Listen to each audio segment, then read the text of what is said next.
If long-standing land tenure issues aren't resolved, proper diversification in Tobago cannot be fully achieved. So says Chief Secretary Farley Augustine and the political leader of TPP.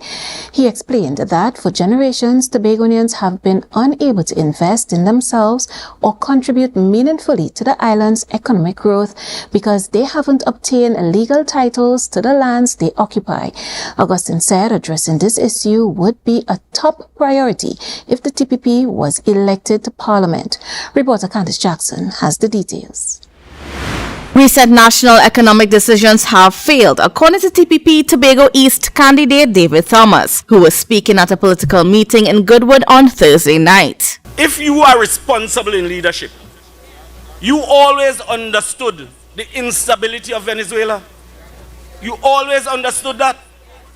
Yet you invested. With Trinidad and Tobago no longer expecting an economic surplus by 2027 due to the failure of the drug and gas deal, diversification has become a hot topic on the political platform. However, Chief Secretary Farley Augustine says an empowered population is one of the key drivers of diversification. In Tobago, he argued unresolved land tenure issues continue to hold people back. Because if the land is in your name, you can collateralize it.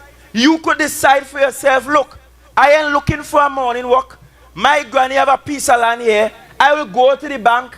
I will use the land as collateral. I could set up a business somewhere and I could earn for myself. These issues have spanned several generations in many families across Tobago. While the central government has acknowledged the problem, the Chief Secretary noted that the THA lacks the constitutional power to fix it, so the issue persists. For the last 25 years, we voted for 20 of those PNM, and not one of them sought to actually fix the problem. The problem can only be fixed at the national parliament. Augustine argued that maintaining the status quo will not solve the problem. He pointed out that even when the central government faced the issue during the land acquisition process for the new airport terminal, nothing was done to address it. When they were ready to kick out those people to build the airport, you know the same people who have this issue to fix and did not fix do? The people whose name wasn't on the land. They just tell them, I can't pay for your land, I can only pay for the house.